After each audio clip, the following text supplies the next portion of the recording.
Hello, everyone, and thank you for attending. If you've been here all day, we appreciate your presence. And if you are just joining us for this session, welcome. Up next, we have Dr. Chanel Matney. Dr. Matney has always been interested in science, policy, and communications. She earned her BS in neuroscience from the University of Texas at Dallas, just a few credits shy of a minor in political science. She then earned her PhD in neuroscience from the Johns Hopkins School of Medicine, where she later served as an instructor, in addition to completing an optional curriculum in health policy and science writing. Her dissertation research examined the way that brain cells link together to form circuits that process information. Shortly before graduation, Dr. Matney co-founded Johns Hopkins Science Policy Group and then continued to enter the workforce as a policy consultant and program manager with think tanks, communications firms, scientific associations, and state government committees. Today, Dr. Matney is a program manager at a nonprofit science policy institute, the National Academies of Science, Engineering, and Medicine, where she oversees coalition building projects designed to advance brain injury research in healthcare systems. Without further ado, I will stop sharing my screen and hand it off to Dr. Matney. Hi, Kimberly. Thank you for that warm introduction. Excuse me. Hello, everyone. I love that we're such a cozy group. I really look forward to talking to you today about professional development and how to prepare oneself if you're interested in a career in science policy.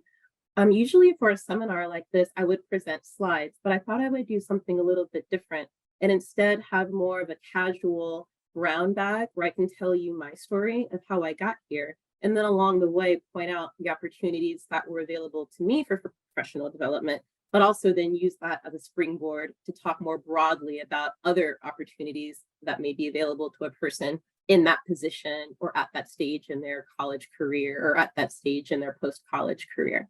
But before we get started, since we do have a small group, I would love to get to know my audience better.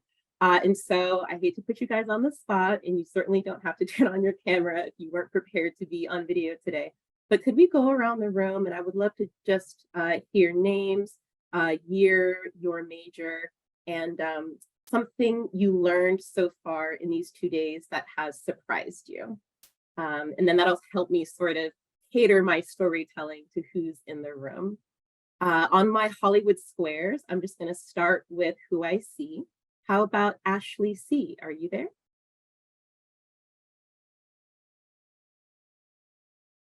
Oh, I think Ashley C is an interpreter. Okay. Yes. Thank you. All right, moving on. Let's say Min Pham.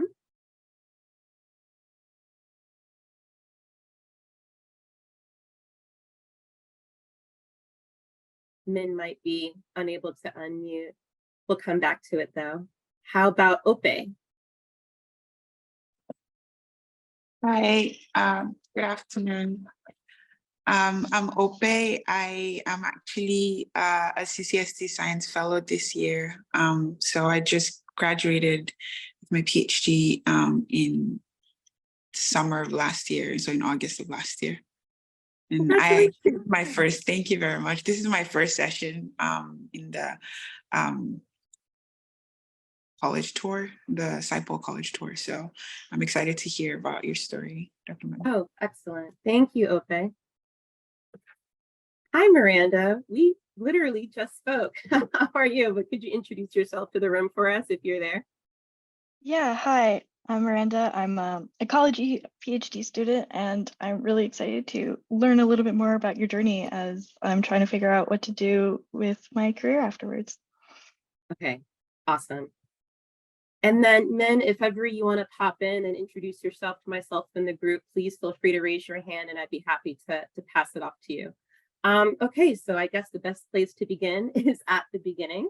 I always had an interest in biology. How does the world work? You know, I grew up on sort of a rural suburban interface in Southern Maryland, as in, you know, it was a normal suburbs with your little shopping centers and like little neighborhood inlets. But the back of my house had a backyard that extended into open acreage and then the state park. And so I felt like the whole state park was my backyard, and I would go deep into the woods, much to the, fear of my parents.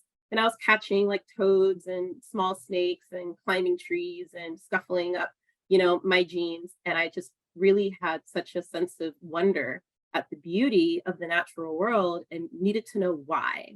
Like why does moss grow on a certain side of the tree? How is it that animals can camouflage? How is it that animals can recognize conspecifics, but then also recognize threats? And so when you pull that thread enough, you sort of realize that there's so much interesting biology and chemistry to explain these questions. And so to me, it made sense. Okay, I'll become a biologist, and I guess I'll be pre-med, because that's what biology majors do when you go to college. Very early on, a teacher took interest in me, who was a neuroscience professor, and I had the opportunity to tour his lab. So first professional development opportunity there, touring a lab. I didn't even know really or appreciate that there were labs on campus that were doing research and publishing papers, and that had students as interns or students even as part-time staff. So when I did this tour, it absolutely blew my mind. This lab studied how the brain processes speech in the primary auditory cortex. And so they would actually record neuronal signals live in real time from behaving animals as they were learning to recognize different words. And so the task for them in this little behavior training box was to hear a target word like dad and push a lever and get a sugar pellet. It's all very Pavlovian. And then if they hear a distractor word like tad or lad or sad, to ignore that sound, refrain from pressing the lever, and then wait for the next round. So what was so interesting was to see that if you were recording from these, little mouse or rat brains, the way the brain would respond to the target word, lots of activity, and then the way the brain in a well-trained animal would respond to a distractor word, less activity. You can even correlate activity in the brain to the animal's performance. And so I was like, wow, we're really getting under the hood. This is helping me understand a really cool why question. How is it that we're able to have sound waves bounce off our eardrums, travel through various auditory nerve circuits, get to our cortex, and then somehow be meaning, derive meaning and substance from it. And so I ended up working in that lab for the next 4 years and had a great time. Professional development experiences that came from being in the lab included one, just learning what it was to be part of a lab culture, learning what it was to attend lab meetings, learning how to read journal articles, learning how to present both in writing and orally, having the opportunity to go to scientific conferences, and later in my research career there, presenting my work. Once you start presenting your work, you've authored some abstracts. That means that you're probably going to need to put together a CV, right? By virtue of being in a lab, it also means that I had a mentor through the head of the lab, whose name happened to be Dr. Michael Kilgard. So that was a mentor for me. Oh, hi, everyone who's just entered the room. Hi, Dr. Ruby. Hi, Federico. Welcome. I'm sort of telling my own science policy journey, and then along the way, using it to spotlight opportunities for professional development. And right now I'm talking about my first lab experiences as a college student studying behavioral neuroscience, and how that was early exposure for me into the world of research academia. And many of you on the call may be scientific scholars yourself, whether or interested, whether in an undergraduate program or graduate program.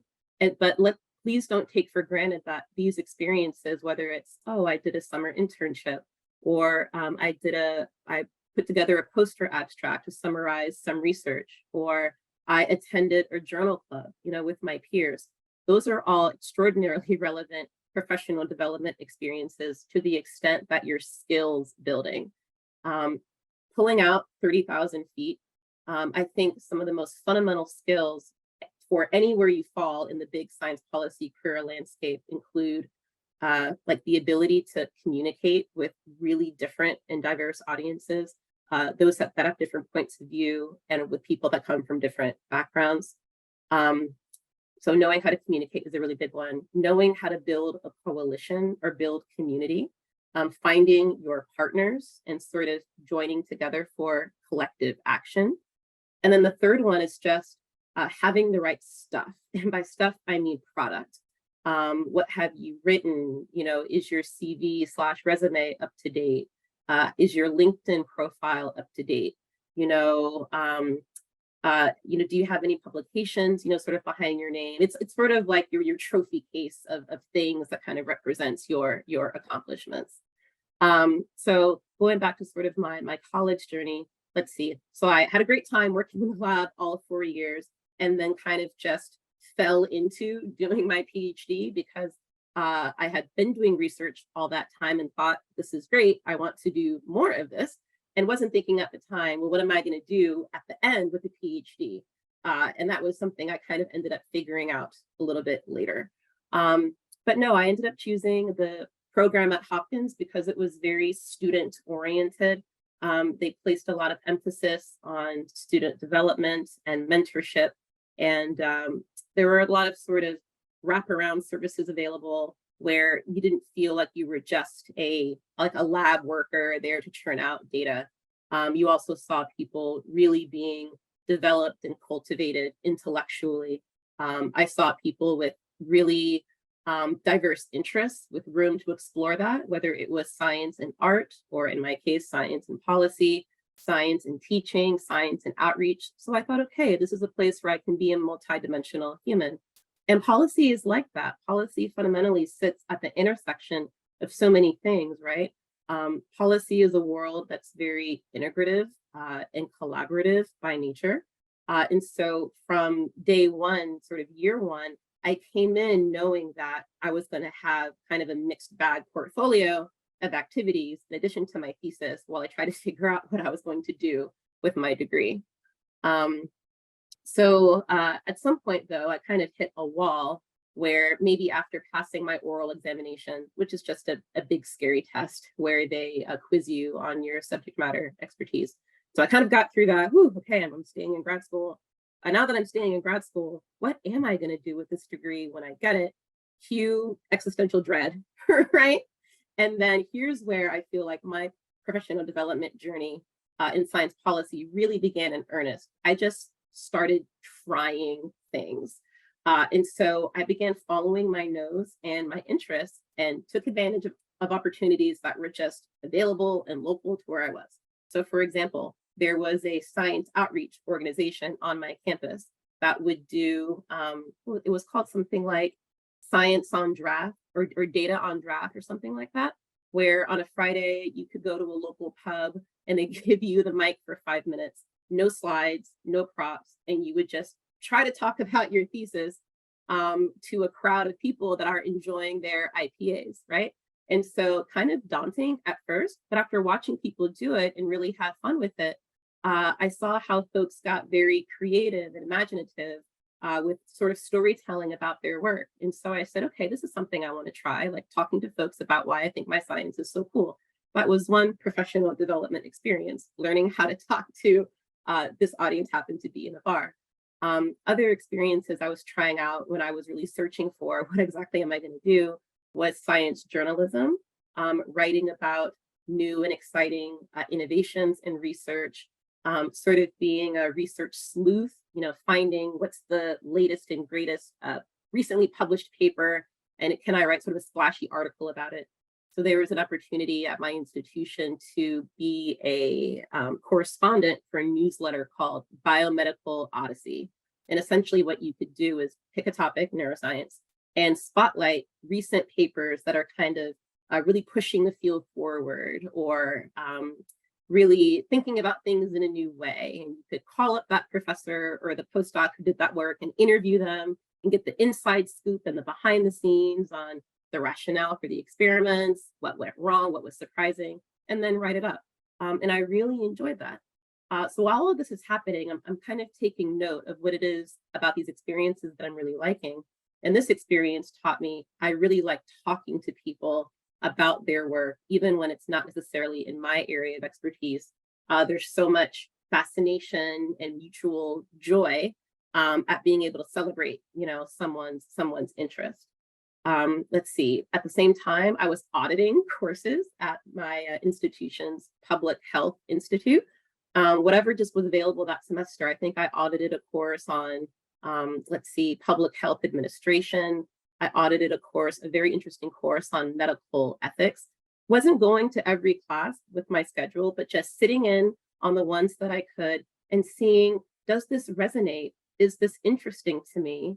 If I'm talking to the fellow classmates, do I feel like these are my people? Is this my tribe? Are these folks that I could see myself hanging out with and working with and talking about these subjects? And the answer was a resounding yes. And so I then realized, by virtue of hanging out with these folks, that there was a medical ethics sort of a journal club or book club where folks would go and kind of talk about relevant controversies of the day, whether it was reproductive justice, whether it was, human augmentation with machine interfaces, whether it was climate change, or who we hold accountable for emissions. And so that really kind of, again, furthered and garnered my interest in talking about how you think about science, policy, society, and the related ethics.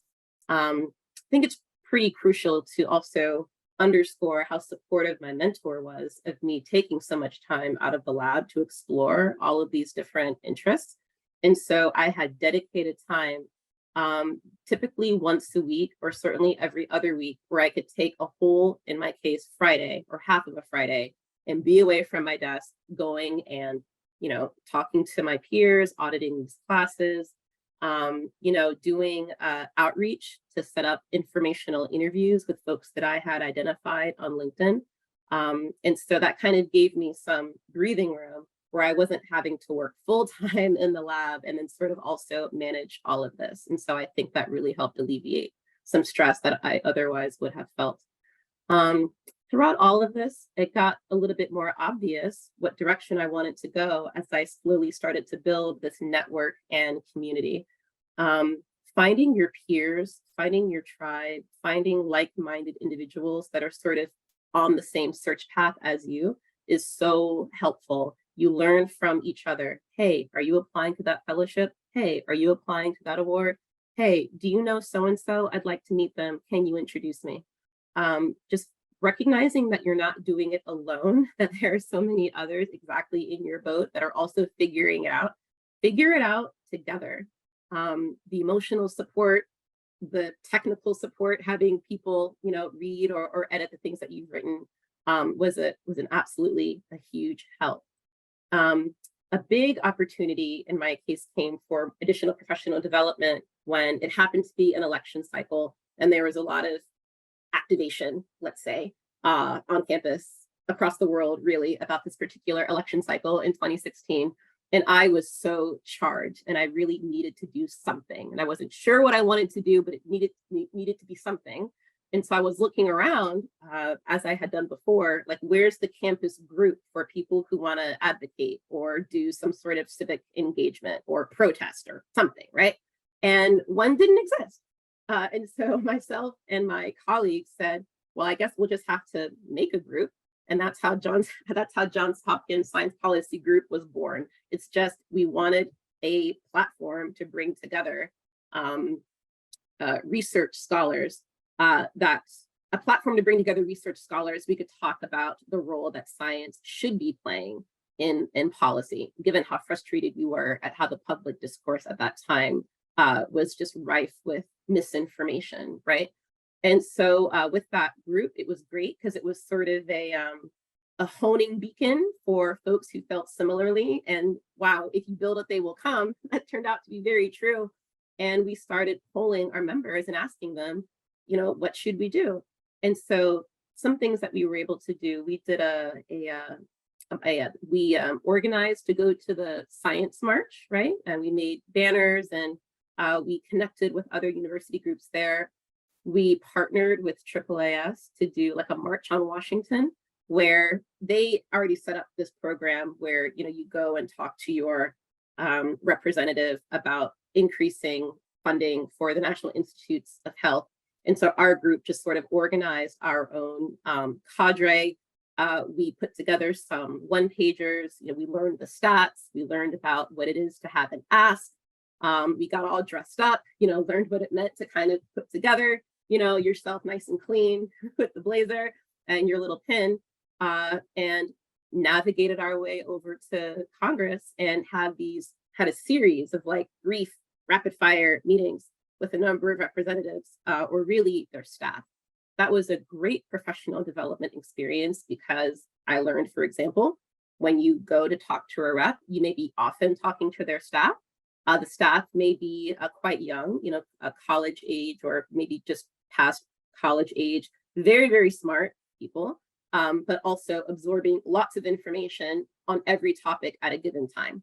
So I'm looking at my bullet points going, oh man, I made this way too technical and complicated. If this person is trying to remember 8,000 things from every meeting, I need to really like distill this down to core elements. That was sort of really powerful experiential learning. How do you get out your entire spiel in 5 minutes? Sometimes the meetings were like you're walking down a hallway as they're going from one meeting to the other. And they're like, our meeting is during this walk. So like walk and talk, you know, what do you need from my member? Like, oh my gosh, okay. So adaptability, being in these new and different environments, visiting the Capitol, working with the folks at AAAS, folks who are really experts in policy, again, building my network, building my community, sort of following my nose and sussing out what felt good. After that first experience, I recognized, okay, we really have to learn how to communicate our science and write about our science in a way that's going to be approachable for our audience. How can we get better at making these one-pagers or these trifolds? How can we get better at making poster abstracts, not for other scientists, but for policymakers and their staff? We should train ourselves to do that. And so we did. We ended up designing or constructing a workshop on science communication for scientists, for policymakers. And we had a couple of training modules. You know, we brought in outside expertise. We were sort of critiquing each other's drafts. And at the end, our capstone was to have a town hall at the sort of where city council met. And we had a bunch of different topical themes. One was AIDS, HIV. Another was air quality. Another, I think, was water pollution. These were things that were sort of relevant to what was happening in Baltimore. And folks would, you know, sort of make their poster. And then we then invited whoever was present in city council that day to come by and ask us about it. And then sort of speak to how our understanding of the science might help inform their understanding of the policy. That was amazing. I was meeting, again, local policy staff. I was learning about all of the various local initiatives, regulations that they were managing. I was also meeting local lobbyists, some of them coming from industry, some of them representing different trade groups, some of them representing health, medicine associations, and sort of seeing, okay, this is an ecosystem and there are many different roles, and I'm sort of just one role in this soup. That was something that really, again, kind of beefed up my sense of confidence and my sense of wherewithal in this world. Throughout it all, though, I remember at one point going, oh gosh, I really have not like updated my CV in forever. I'm doing all of this stuff. I'm not able to keep track of it all. And it was honestly such a pain to have to go back and reconstruct my history. And so I say that just as a real life example of, you know, it's easy to come and be a presenter and sort of project this, you know, this aura of, look, I had it all figured out from day one, you know, look at where I ended up. I am not different from you. I'm just older, right? And so it was not this super clean cookie cutter route. I kind of wound my way very circuitously had missteps, made mistakes, had to go back and fix it. So one was having to recreate my CV kind of from scratch. So keep track of your work. And one thing that can be helpful is even to just use your calendar as a way of going back and remembering, oh, I gave this talk, I taught this workshop, I spoke to this or that person. And so that can really help fill in the gaps.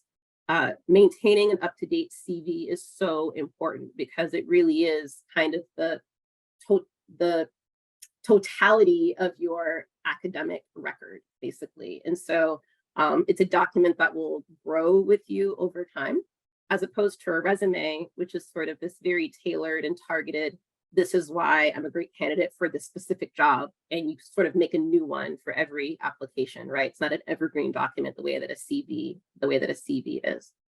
So let's see, continuing on my science journey. Okay, so it's the election. We have our science policy group. The group is sort of catalyzing our ability to do all of these activities. So we had the town hall, we had our science communication workshops, we were doing the March for Science, the March for Women. I was taking people to our, let's see, data and drafts, right? Okay, but now it's time to like get my act together and graduate and really figure out what I'm going to do. All universities, right, have a professional development or career development office. And so yours may have what mine offered, which was the opportunity to take a sabbatical, the opportunity to take an official kind of leave of absence from your lab to go do a fixed term off-campus experience. And there were different categories. It was business, like sales and management, industry, like pharmaceuticals and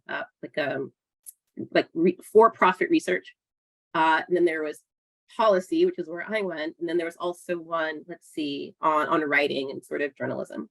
So I applied to do a policy internship for 3 months, got approval from my very supportive mentor.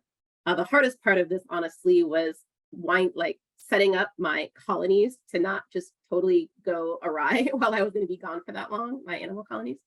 And off I went while still being a grad student and while still earning my grad student pay. So where I went was a professional association called the acronym FASEB, the Federation of American Societies in Experimental Biology. Essentially, experimental biology as an umbrella term for multiple scientific disciplines underneath it. This was an organization that represented their interests to federal agencies, namely the NIH and NSF. You may have heard in prior talks about science for policy, which is here's evidence and here's data, and this is how we can use it to inform rules and regulations. This, what I'm talking about in this experience, was policy for science, as in science as a business, science as an enterprise. What are the policies for how we run it, right? How big is a grad student class? Who's getting grant funding? How long should it take to get your PhD? Should we require folks to have a first author publication before we let them graduate? How do we support international students? How do we share expensive and like lab resources, like, big microscopes or, viral constructs or lab animals? So all of that is policy, right? All of that is kind of policy and political. And so I learned about that world. I learned about the conversations that were happening around, gender equity and representation in science, around how to manage expensive and limited resources, and the conversations that happen around that. I learned about the balance of power that can happen between larger institutions and smaller institutions that are geographically co-located, and they ought to maybe be sharing their lab space and their access to their tools. But maybe the larger institution kind of needs some incentivizing to do so. And so then, we were sort of coming up with share agreements between them. And so my job there was, one, to kind of monitor the guidance and the updates for rules and regulations coming out of NIH and NSF as it related to my scientific societies and reporting it back to them, they would then say, oh, you know, these new rules and regulations are going to present XYZ problems for us. And so I would take that and shuttle it back to the federal agency. So you're kind of a liaison between those worlds, and you're helping them to find a mutually acceptable solution.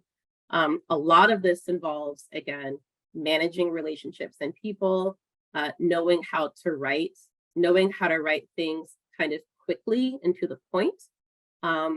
And especially when I was working in an area that wasn't neuroscience, knowing how to go absorb a ton of unfamiliar information, like pull out a core, concept and then communicate it to someone who needs to act on that concept. Examples of professional development.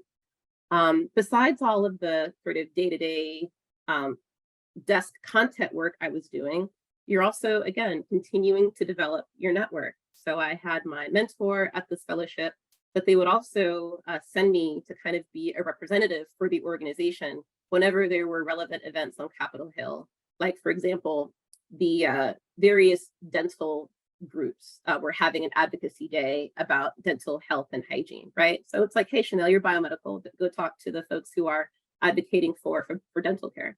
And so just things like that, where you go, you sort of learn about their advocacy campaign. You're getting exposed to different disciplines. You're meeting folks from across the aisle. You're adding them on LinkedIn, you're adding them on Twitter, you're keeping in touch, you're writing those thank you notes, et cetera. So by the time I finished that experience, I had really kind of expanded my community of science policy professionals and science policy colleagues. So I finished that internship, came back to my lab, and then basically, just submitted my thesis, and I'm out, and I'm like, all right, DC, here I come. And so I was looking for, what experiences and trainings can I do that are going to help me kind of advance my career in science policy. Well, what did I have so far at that point? Well, I had my degree, okay. I had some experience writing. I had some experience leading and managing projects, leading and managing people with those projects. And that's something I think that we shouldn't underscore. Project management and relationship management is such a critical skill to cultivate and one to really highlight. Let's say if you're interviewing or talking to someone about a job you're interested in, being able to have the seed of an idea, gather consensus around its, the fundamental premise, right? Establishing an action plan of some sort, staffing the idea, and then seeing it through, following through with execution, keeping it on time, keeping it on schedule, and then delivering your product at the end, whether it's a written product or whether it's an event, right? In many ways, that is science, right? You have a hypothesis, you have to kind of motivate it, you design an experiment, you do the experiment. Maybe to do the experiment, you learn some new skills. You gather your data, you display your data, and then you have your product, your paper, your figure, your presentation at the end. Those skills, project management, people management, extraordinarily relevant because of the level of problem solving that's involved, being adaptable, needing to compromise, having to find new ways of reaching your goal when things unexpectedly go wrong.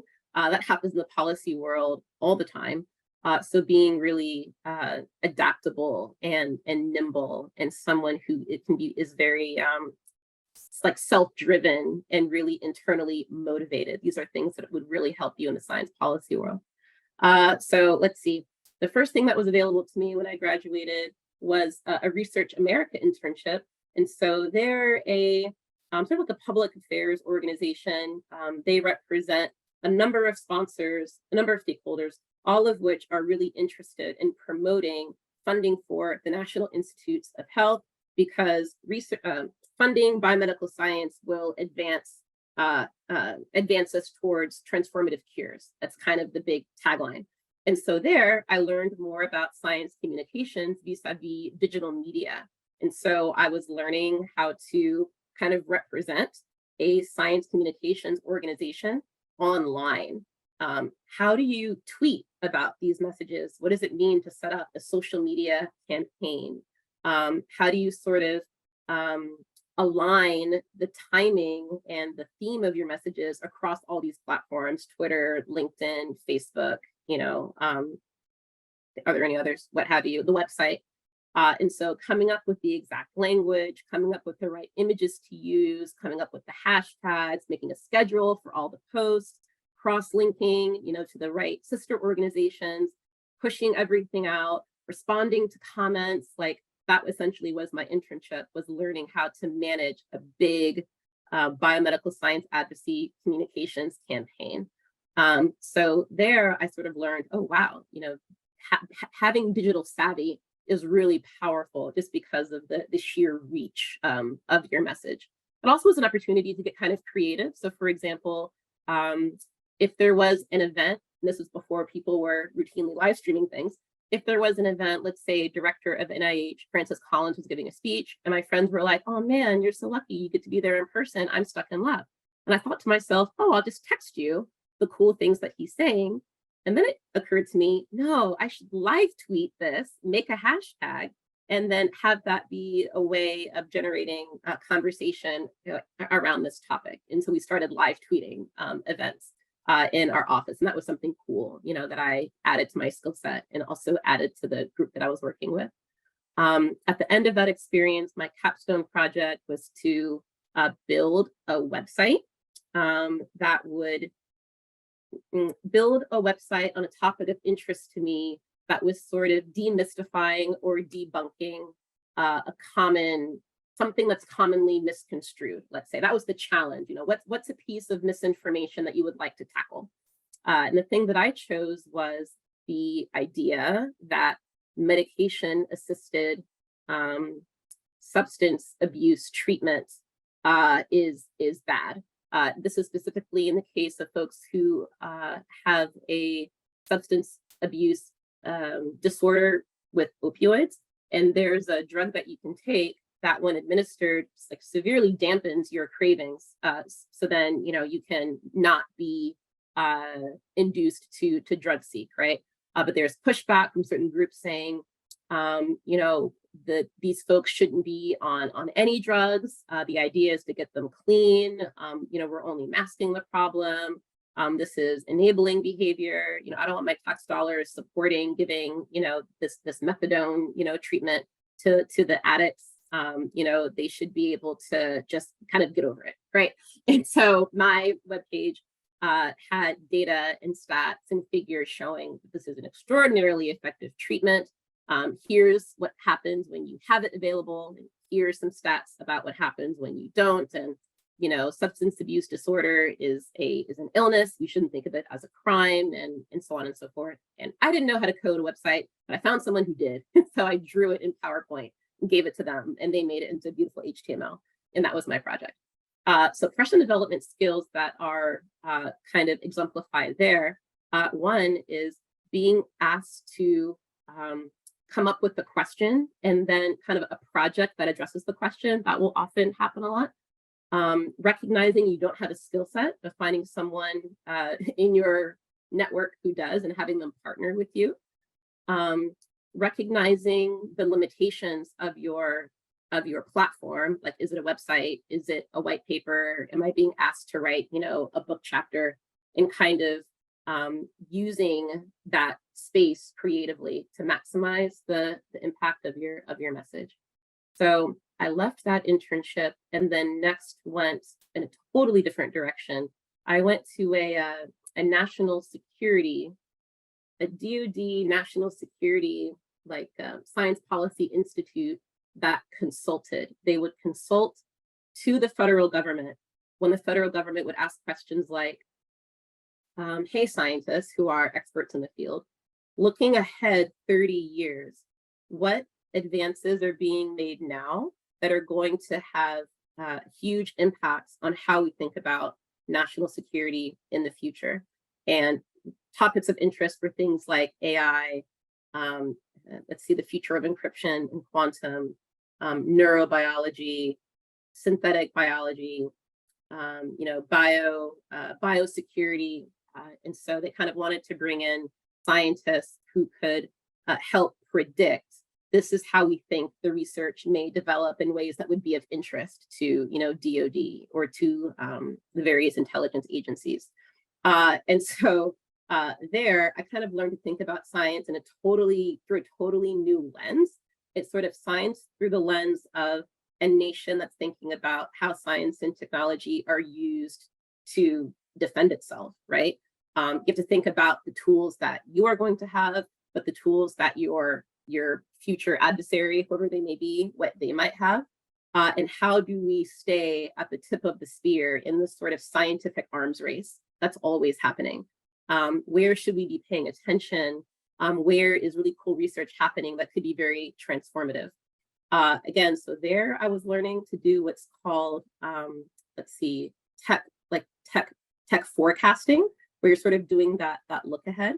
But I wasn't only doing it in neurobiology, I was doing it in fields so far from my comfort zone, namely microelectronics, which I didn't know anything about, but kind of just had to learn by reading a lot of material, finding experts and having them come talk to me, finding literature reviews that at a very high level could kind of give me a base overview, but also just learning by doing, like just being thrown into the deep end. And they were like, you need to write this white paper on the future of microelectronics and it's due in a month, like go. And I'm like, great, I don't know anything about anything. The first thing I thought was, who do I call? I'm not going to get a PhD in the subject overnight. There are people who already have the expertise. I need to just be talking to the right ones and then sort of compiling all of their brilliance into a paper and putting my name on it while citing them and turn it in. And so that again was a lesson in, you don't have to know everything about the topic. You just have to know where to get the information.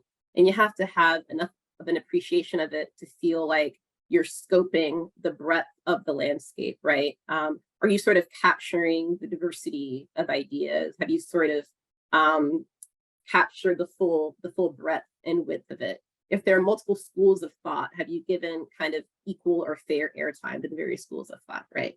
So that was super fun. At the end of that internship, we ended up presenting our work to staff at the Office of the Secretary of Defense for Research and Engineering, who then ended up using it to inform a grant program that was going to establish domestically in the US incubators and accelerators. Basically, an incubator or accelerator is sort of a support program for like a very, very small business is trying to develop a product. So the government said, there are entrepreneurs out there that are developing really cool technology, but they're not well funded or they don't have a business plan. We're going to find them, we're going to fund them. And in this incubator, we're going to help them sort of develop some initial market strategies. And then hopefully if they are successful, they'll make the product. We as government can buy the product and we'll support them with, government funds. And so how they did that ended up being informed by the papers, the white papers and the consultancy papers that we wrote. So that was an experience where it was a little bit intimidating and overwhelming at first, but just by virtue of being really kind of open to a new experience, being okay getting it wrong a lot of the time, asking a question that I thought must be totally stupid because I just didn't understand. But what I learned from that as well was that while I was certainly not a microelectronics expert, by virtue of being a scientific scholar, you know the right questions to ask. You know how to think. You know how to problem solve. You know how to be skeptical. You can sort of appreciate where there are gaps. And so what I learned from that was that sometimes just by virtue of asking the right sorts of questions, you were helping everyone kind of come to a solution. I didn't have to have the subject matter content, but I could sort of, with the questions and with the interrogations, kind of drive towards an answer or drive towards a new way of thinking about it. After that, I wanted to do something totally different. Again, I thought to myself, okay, I spend a lot of time making product for government. I'm on the outside looking in. I write something for them. Oh, please read my white paper. Please read my pamphlet. What if I worked for the policymaker directly and kind of just got on the other side of the wall? How does the sausage get made? You know, how is it that a bill becomes a law, right?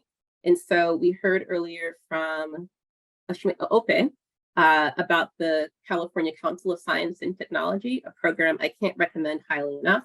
But they take PhD level scientists and engineers and then place you in the California state legislature alongside staff, where you learn how to run bills.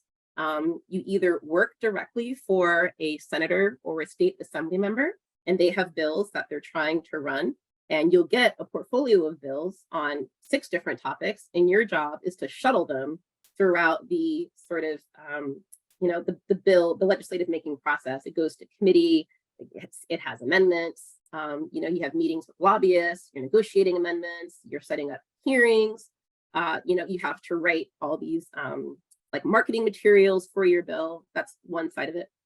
The other placement you could get would be in a committee, and the committee job is a bit more analytical. You're not advocating for a bill. You get bills that come to you on a particular topic. In my case, it was education. And you analyze the bill to say, what is the bill doing? Who are the affected communities? What's the impact of the bill, on society? Is the bill in line or consistent with existing, law and regulation in California? What are the unintended consequences? Kind of it kind of lends itself to sort of scientific thinking that many of us are already doing. And so I did a little bit of both, right?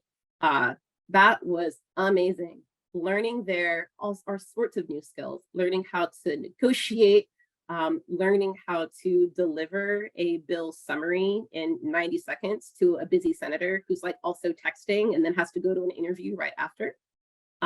Understanding how a legislative hearing works, what happens in a hearing, what's that process? How is it that you reach consensus on these measures? What happens when you don't reach consensus on these measures? What it is to interact with lobbyists and to hear their concerns. What does it look like to work with these different coalitions that are coming in and try to reconcile like opposing changes they're asking you to make? So it was very much like an on-the-job training experience. Again, they kind of throw you in, you have a lot of support, and they teach you these things. CCST kind of has like a 1-month-long boot camp at the start of the program, just to kind of give you some fundamentals. And then after that, you're learning in your office.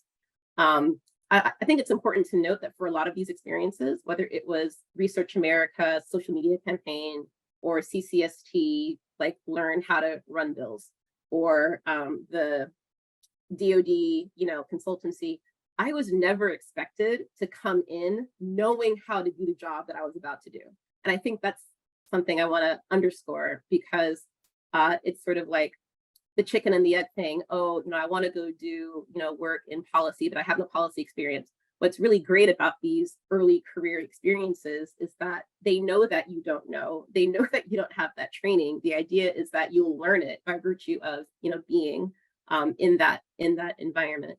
What they do look for sort of is, given the opportunities available to you as an undergrad or as a grad student, what were you doing that demonstrates to me that policy is of interest? Have you been writing, doing communications? Have you been managing projects for, civic engagement programs in your neighborhood? Have you been doing science outreach? Let's see, have you been volunteering in student government, right? And so it's sort of like, when you're thinking about professional development, just given wherever you may be in your educational journey, taking advantage of what's currently available and using that to develop your leadership skills, communication skills, networking skills. You take all of that with you, and then you sort of create your application package, highlighting all of that to say, look, this is all very consistent. I want to continue this training now in a more like policy rich or sort of policy specific environment, right? If you come out of a graduate program, they know that you have the smarts, they know that you're a subject matter expert in your favorite thing, and you bring that to bear already. And then what they're there to do is sort of show you, okay, in this environment, here is what you need to know, and here are the skills that you need. So I really, really enjoyed my time at CCST and ended up working in the state government there for 2.5 years. And then after that, I ended up where I am now, where I've kind of come to settle at the National Academies, a policy institute, where what we do essentially is coalition build to sort of advance,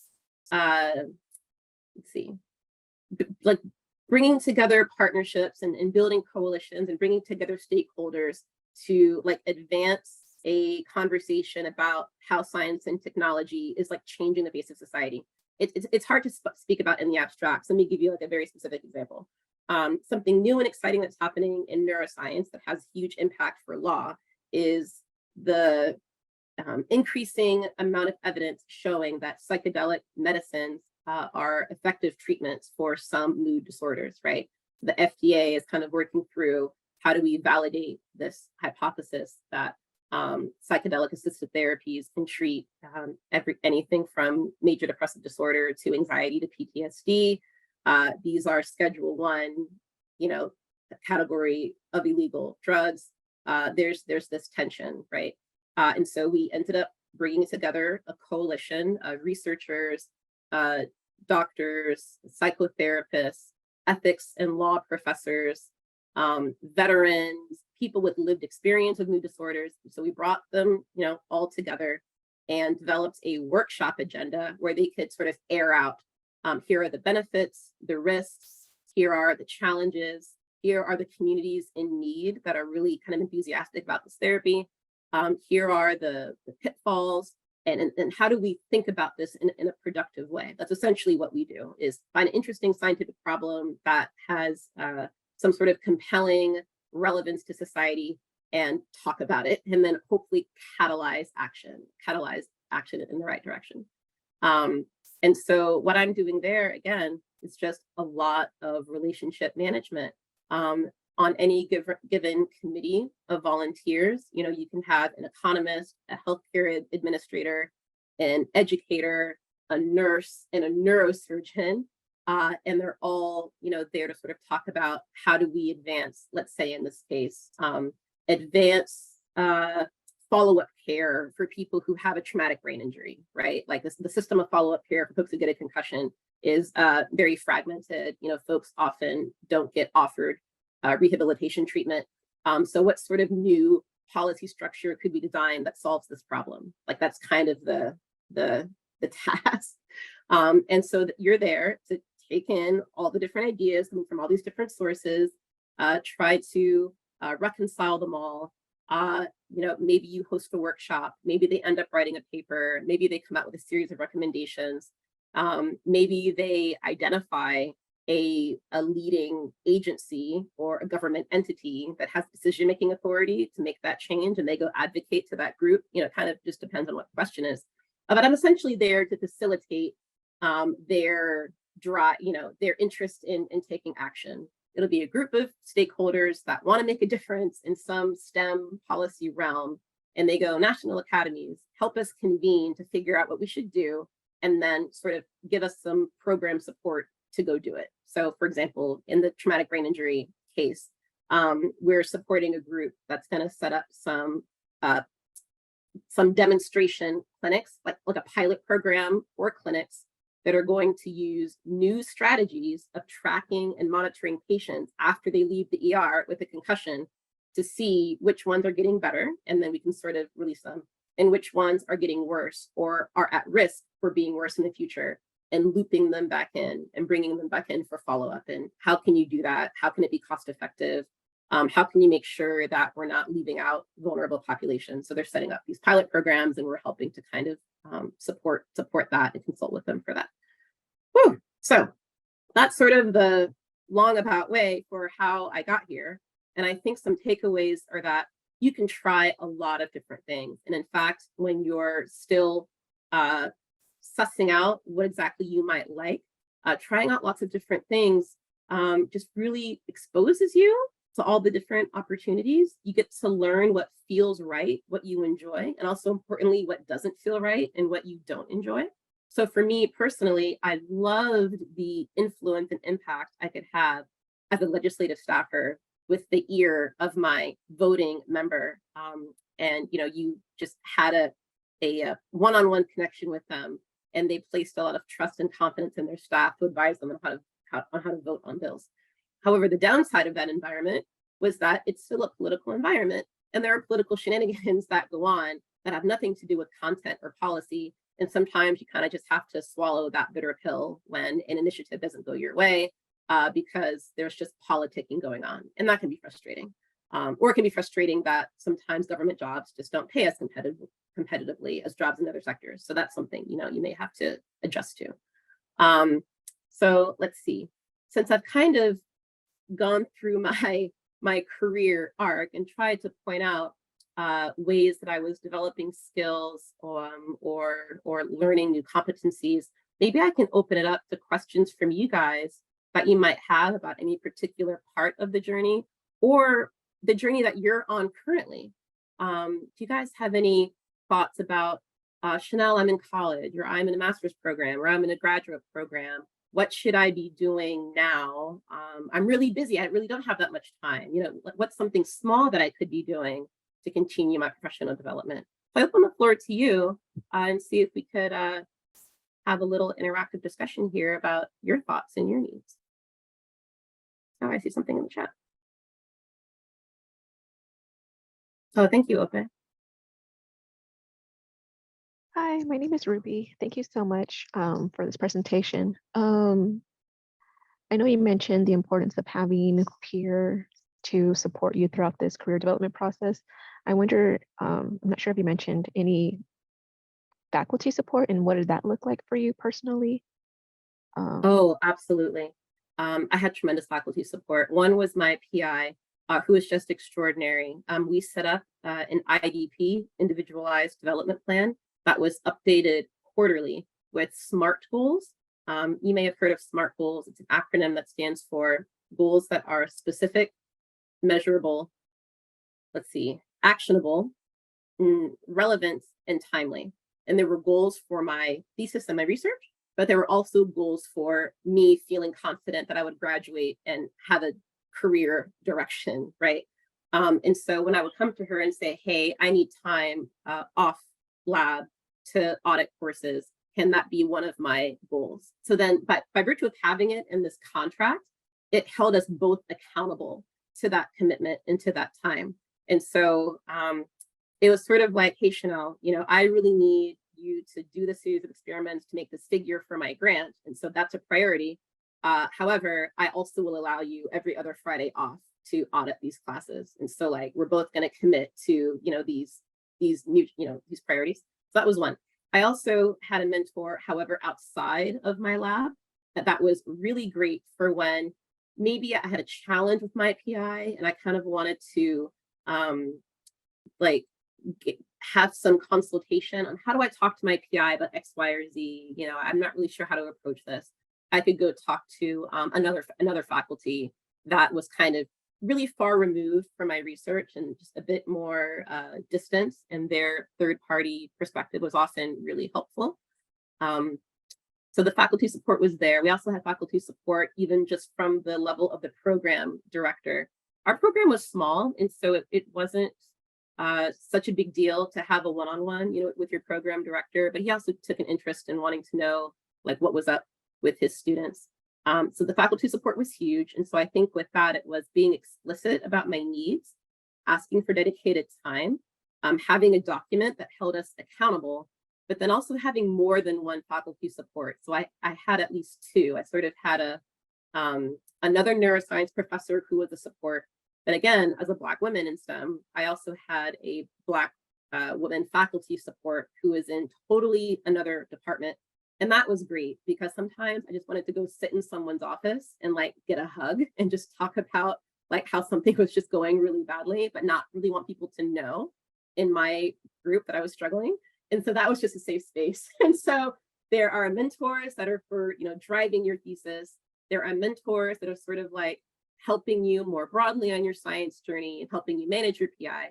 And then there are some mentors that are just there to like be an auntie, right? And she was an auntie for me as a faculty member. So I was really fortunate to have that support. But I was seeking it out. I remember asking faculty, can you guide me to someone, ideally a woman of color, you know, who is sort of like welcoming students to talk to and who will keep our confidence, right? And so finding that person just made a big difference. Yeah, thank you. I have a follow-up question. So Yeah. I guess I'm having difficulty. So I'm currently a postdoc. I'm currently having difficulty in getting connected with folks who are related or doing work in policy, either at my peer level, you know, because they're on the research track, on the academic track, and then also within the faculty who, you know, based on their bios from the institution, it looks like they're doing policy work. But then when I ask them like, hey, do you know anybody else that I could get connected with who are doing related work in policy? I seem to come across a barrier and not getting connected with folks. So any advice? Sure. Okay, so you're saying that you're looking for other postdocs or faculty that secondary to their science are also engaged in policy, and sort of like, you know, who are these folks and how do you find them? You're asking people and they're like, I don't really know who they are. Mm-hmm. I feel like there's a lot of gatekeeping that's going on, to be honest. Oh, how interesting. Okay. If there's an opportunity to go to one of the meetings, like the AAAS annual meeting, or let's see, the National Science Policy Network, you know, meeting. So we're already here by virtue of being connected to NSPN. So NSPN can be very helpful. That is a really good question. Perhaps folks that are already connected to DEI efforts, because that is essentially, you know, a policy track, may know. And I often find there's a lot of overlap between people that are interested in diversity, equity, inclusion, but then also advocate for other issues, right? Let's see. Perhaps going to a program head, they may have more of a global view on folks' activities. Maybe, because I was in the School of Medicine, maybe in your institution, School of Public Health, which has, you know, more of a direct connection to public health and public administration and, you know, in law, you could find faculty there. Those are my initial thoughts, I think. Oh, here's one. If you were to look at the agendas of past big science policy meetings, like the one that AAAS holds, for example, or like if you're part of a scientific society, in my case, Society for Neuroscience, right? So Society for Physics, Society for whatever it is, finding past agendas for those annual conferences and seeing the talks, finding people who are giving relevant talks on policy can be a way to find folks. Thank you. Yeah. Good question. I found a lot of people on Twitter by following hashtags. Hashtag SciPol is very active, and just seeing who's kind of a very vocal participant in those conversations. Also, hashtag SciPol jobs will have every day new listings about opportunities. The National Academies has a vast network of professionals that either are Academy members or that volunteer, you know, on our committees or roundtables or forums. And so if you visit our website and I think, you know, go to the relevant division, like whether it's, I don't know, food and nutrition or children and families or maternal, and search for a name, I feel like our search function would lead you to, not search for a name, I'm sorry, search for committees. You can see who staffs those committees, and they're actively, you know, doing work with us. That's actually a really good way to start.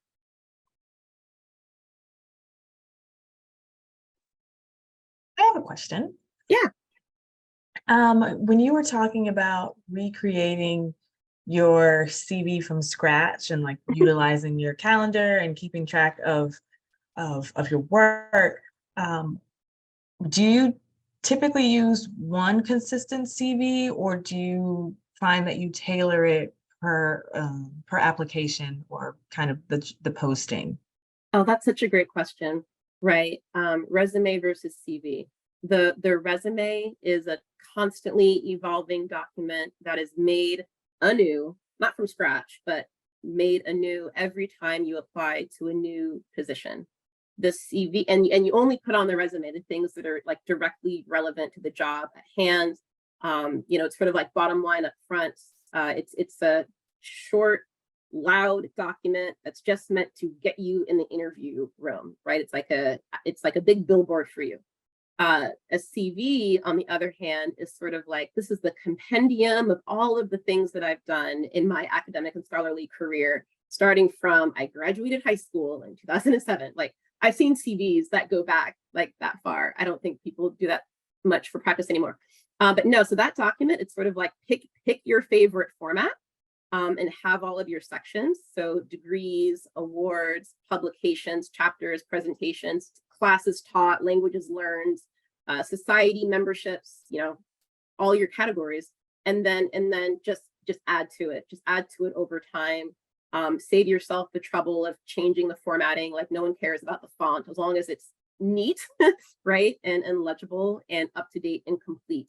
That's sort of the CV's function. And CVs are often much more relevant when you're talking about moving in academic circles, like, you're a postdoc and you're applying to be faculty or something like that. Outside of academic world, one-page resume reigns supreme.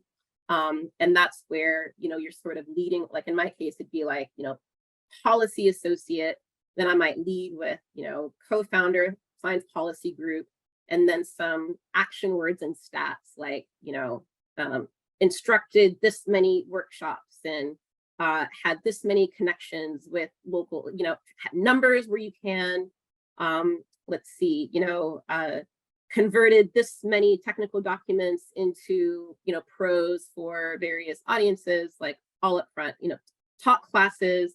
One thing also about resumes is that when you're writing a resume, look at the job listing.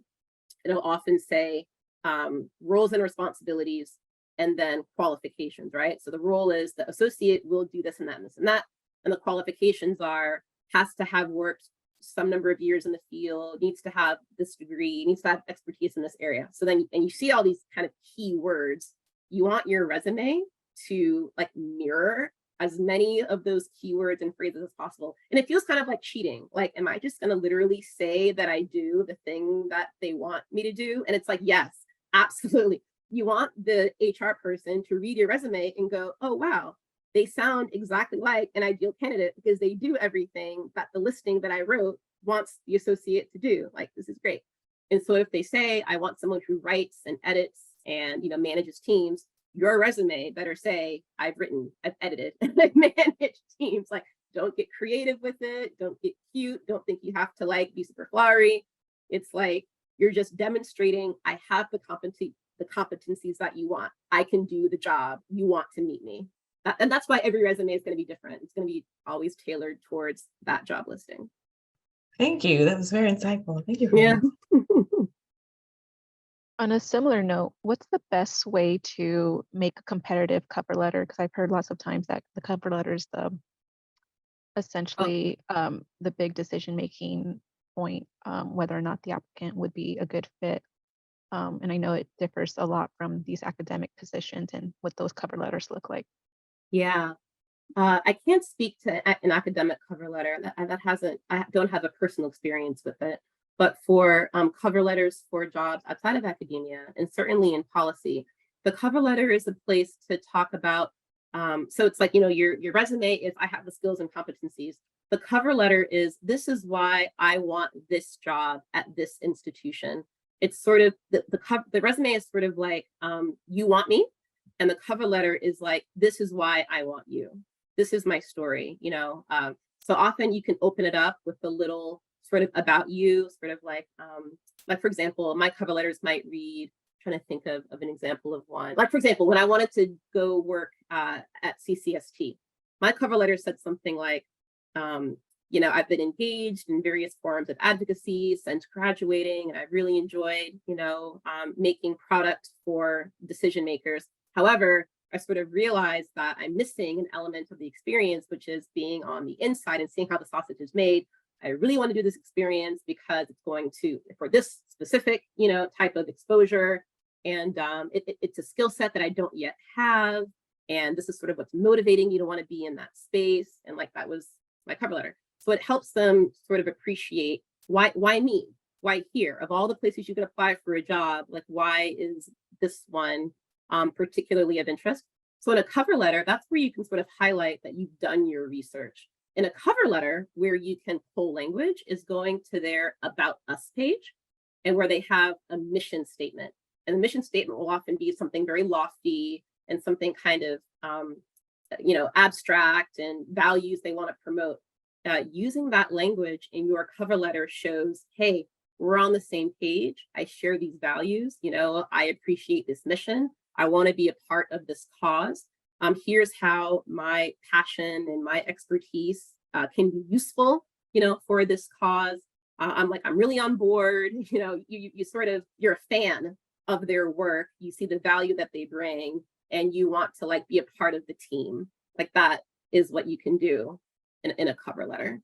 So that way the person reads it and they go, wow, they really get it. They know what we're trying to do. They understand sort of the spirit of the organization, and they have the skills, because they're thinking to themselves, we need a new team member. So you want someone that fits in so well, it feels like they've been here since day one. So what is that person going to sound like? They're going to mirror, right? They're going to be amplifying and mirroring all of the messages that have been put out there by the organization. Thank you. That's helpful. I have another question. Go for it. How do you balance out that language of I've done this, but I haven't done this, without making it seem like that you're not prepared to gain this new skill set? I've been advised that we shouldn't be highlighting what we don't know or what we don't have in a particular skill set. Oh, right.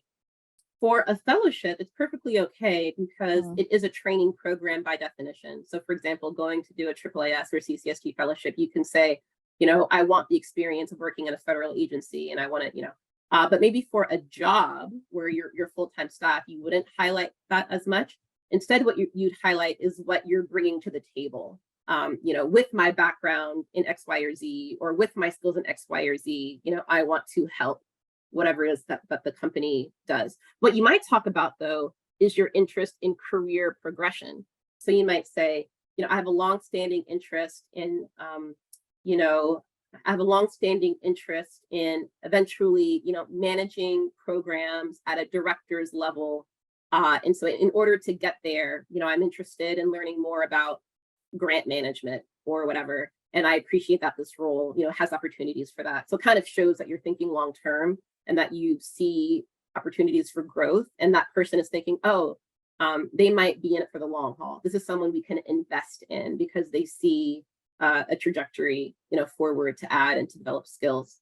So I think for a training program, it's totally okay to say, I want to learn these things that I don't already know.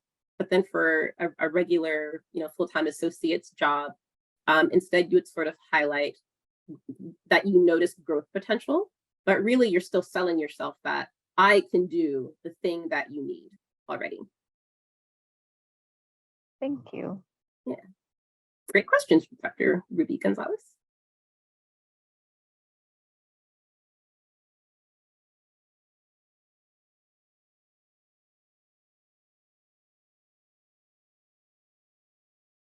Let me guys talk to you a little bit about some tips and tricks of networking and of applying for jobs.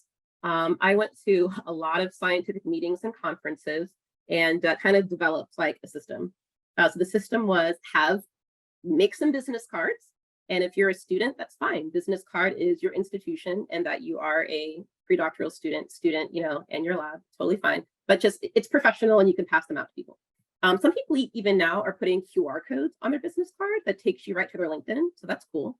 You can have some sort of professional, it's not near me right now, but your some sort of binder or folder. It's when you get documents and pamphlets, you can sort of save them away in there. Also, you can collect other people's business cards.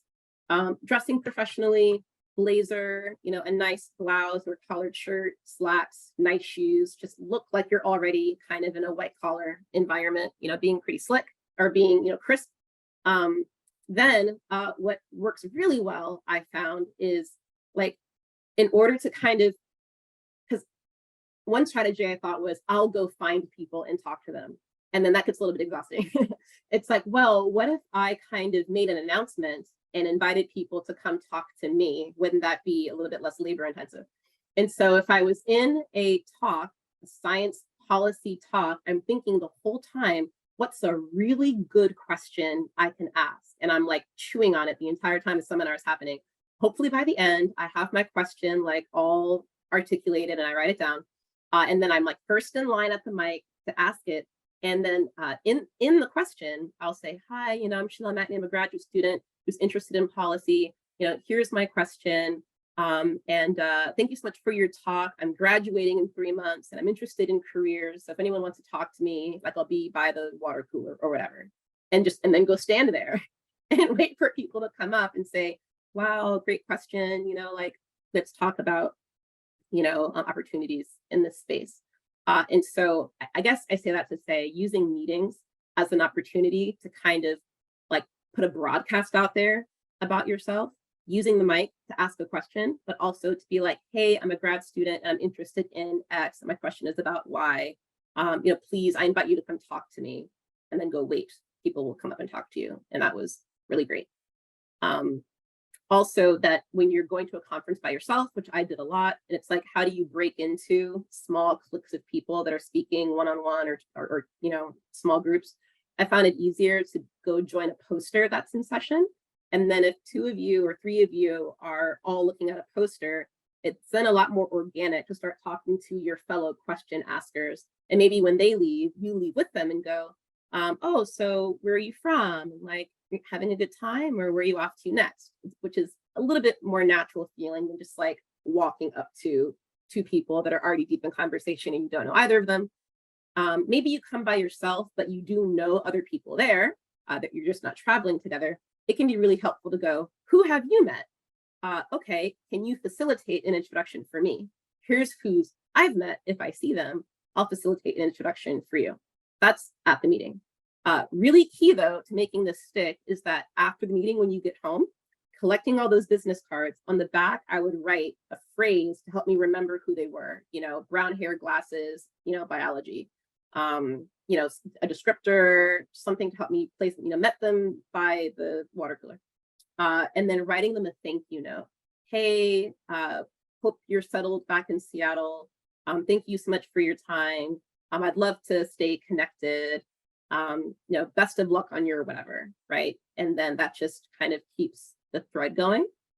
Another step you can take even beyond that is that you add them on Twitter, you add them on LinkedIn. And then when that person announces something like a success or an achievement, going and leaving a comment, congratulations, wow, like happy for you. Again, you're just sort of staying in their orbit and like finding opportunities to stay in their orbit. So these are ways that, again, you can sort of build out your network. But it does take some planning and some intentionality, but it's so worth it, because I will say I've applied to a lot of jobs in my like recent past, and nearly all of them where I ended up getting offers came because I knew someone that put in a good word for me, or I knew someone that knew the hiring manager that said, hey, you really should interview Chanel, or I met Chanel, or I've talked to her, or whatever. Those personal connections make a world of difference, and I really saw that experientially. Even in jobs where I wasn't given an offer, I remember asking the hiring manager after being declined, and I said, thank you so much, really appreciate the opportunity. I'm really interested in roles and opportunities like this one. Do you know of any other open listings I should check out? And she did, at like the partner organization. So I applied there. That hiring manager contacted the other hiring manager, and that was the job I ended up getting by virtue of a failed interview, weirdly enough, right? So like, doesn't hurt to ask. Squeaky wheel gets the grease. I think I was fortunate in that I'm not particularly shy. And so being very vocal about this is what I'm looking for, or this is what I'm interested in, or like, can you introduce me? Science policy is such a friendly field that people are just all too willing to help. Although, Dr. Gonzalez, I'm really sorry to hear about the gatekeeping that you're experiencing at your institution.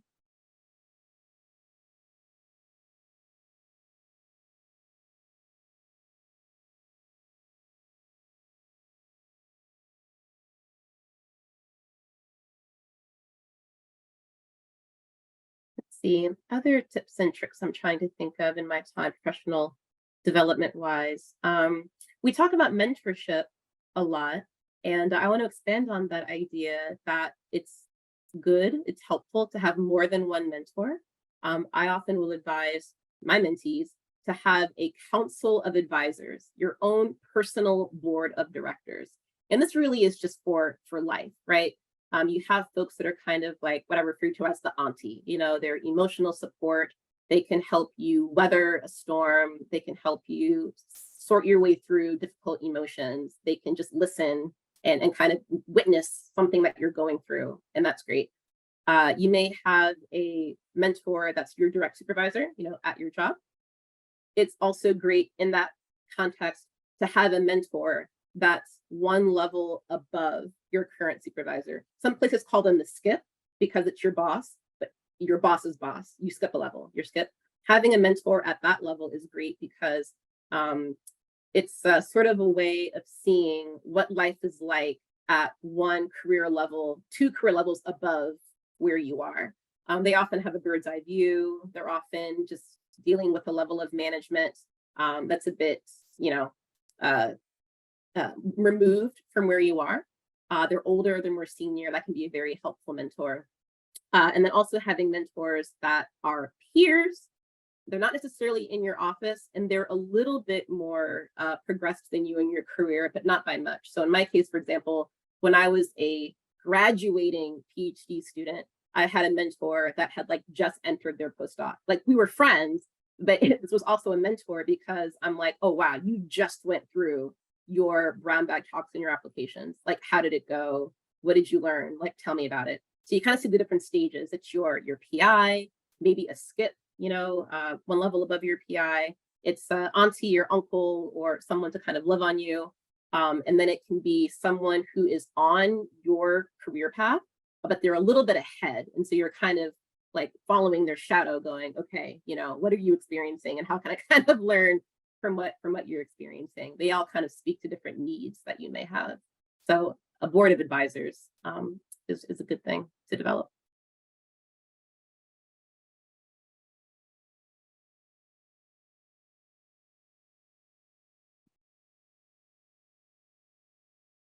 Any other thoughts or something that I haven't addressed or any questions that you guys may have?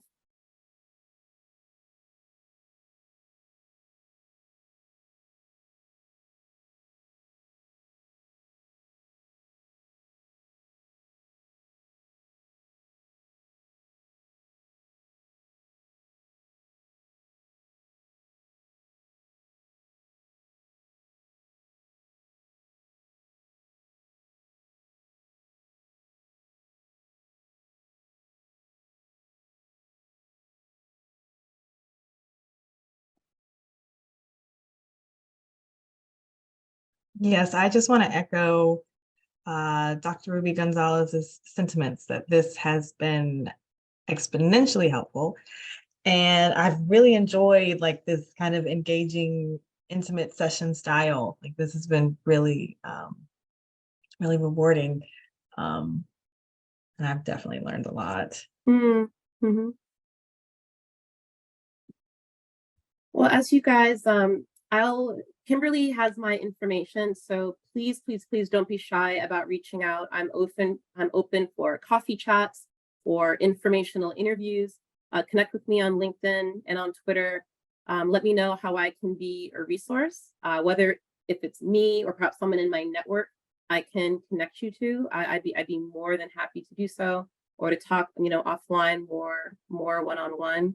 But things that I'd be happy to talk with you guys offline about in more depth would be applying for fellowships and internships, how to interview, negotiating a compensation package. Let's see, maybe leaving a job and trying to figure out where to go next. Dealing with like when you're unhappy in a job, yeah, how do you leave gracefully? Let's see, asking for a raise, converting your CV into a resume, right? For the various resume writing in general. How do you practice your communication skills? The basics of project management, which a lot of you may have a lot of familiarity with already, just given your scholarly work. But you did get a question in the chat. Oh, hi, Julian. Hello. I'm an undergraduate student. How do you keep up with yourself in terms of tracking progress? Oh, sure. Self-assessment. That's a really good question. Let me think.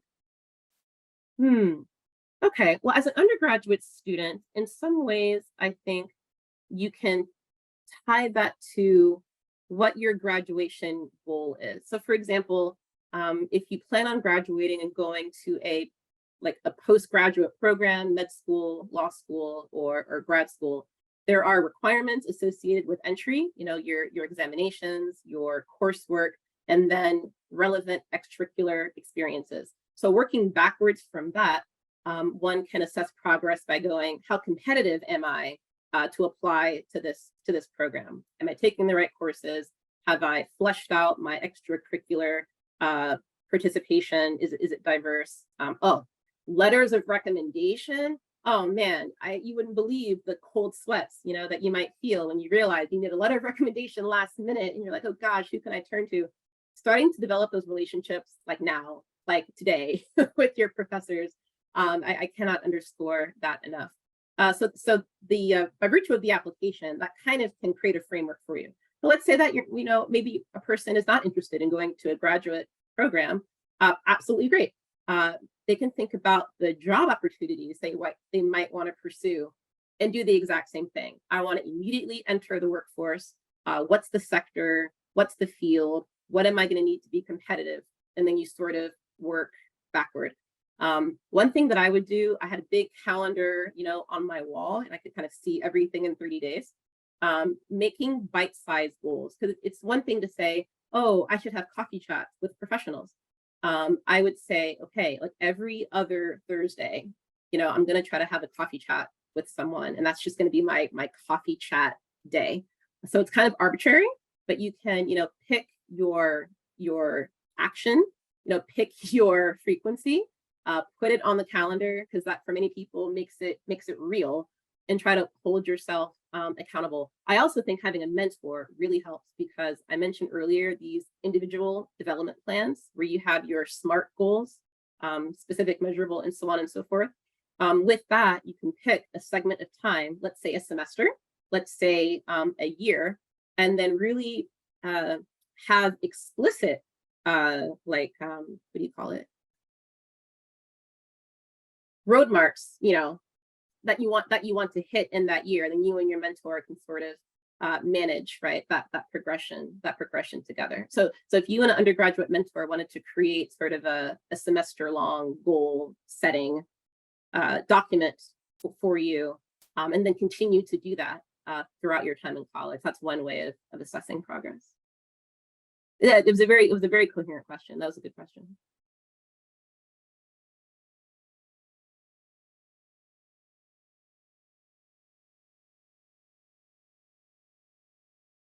I'll put my email directly in the chat so you guys can reach out.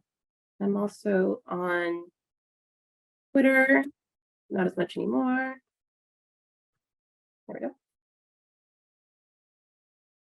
Wonderful. Well, thank you for adding that information.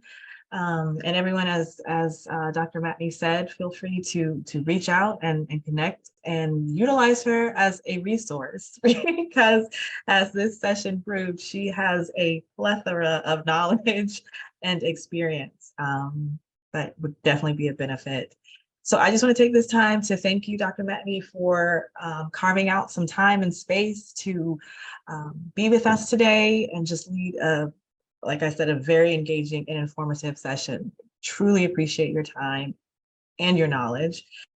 I just want to thank you all who are here for joining us for day 2 of the spring 2023 HBCU and MSI Science Policy College Tour. If you have any questions that you think of later, feel free to reach out to me at outreach@scipolnetwork.org. If you're attending sessions tomorrow, we definitely look forward to seeing you then. And I hope you have just had a great day as I have today. And I hope you have a great rest of your afternoon. And we'll see you tomorrow. Thank you, everyone. Bye.